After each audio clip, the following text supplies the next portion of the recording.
Yo, it's Way Up with LiAngelo Yee, the man of the hour is here. What's happening? New Mano. I don't know if this is new Mano, Yo. but all right, but let's get into some Yeetie.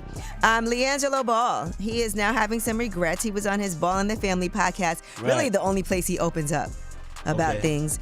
And he had this to say about how he regrets how he handled Nikki, his original children's mother, during the situation where he left her for someone else. Here's what he said. We was not agreeing on type where we was gonna live, where these gonna go to school, like who gonna watch him when we leaving for work and all. I don't know, we was just talking a whole bunch over. I don't know, if I could redo it, I'd have whooped my own ass for real. Like, I'd have stayed there. I told her that though. Nikki cooled me. Like, I told her straight up, I was tweaking. I ain't got no excuse for that. Wow, that's crazy. I was tweaking. I mean, sometimes you go through changes. You're growing, and as a man, you're being pulled in so many different directions. But this happens so quickly. Yeah. Like, how does it? But anyway. He probably got with the other girl and really thought he really was in love, maybe. Yeah, you know how it is. That's like the honeymoon period. Honeymoon stage. Now, exactly. Rashida Nicole has said, by the way, that he has not even seen his baby when the baby was 6 days old, still hadn't seen or heard from him. And in response to this interview, she said, I hope you all see how much of a clown he really is now. None of it makes sense. He could never take accountability for nothing. No one forced a grown man to do anything, just like I can't force him to be a dad. # deadbeat. Here's what he had to say about getting married to Rashida Nicole. Like, she was like, I pray you die every day. Like, she might have been on some ill I was going through the motions with her. She's like, I'm gonna do this, that. I'm like, whatever, all right, just doing anything. She like, we gonna get married, we gonna do all this. I'm like, she drove me there. I'm out there about to cry in the whip. But then I was like, I'm doing it though. I like sat down one day and my eyes started leaking. Like, I went upstairs and talked to her. Hey, you gotta slide. I ain't gonna lie.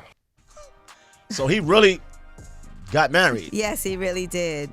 I mean, that's wild. It was like in emotion. How many people get married like that in Vegas? Like, just link up and just get married. I mean, it happens, I guess. Right? Yeah. But, you also, like, disrespected your previous relationship and all of that. And she was disrespectful to Nikki also. Right. And now she has since come back around and... Yeah, it was that honeymoon period, though. It was just apologized for that. Yeah, I respected that. I saw that. All right. Well, speaking of divorces and all of that, Todd Tucker, according to our experts, has a chance to win in this divorce battle against Kandi Burruss. Now, what he's saying is that he thinks that prenup shouldn't be valid because he felt pressure to sign it right before they got married.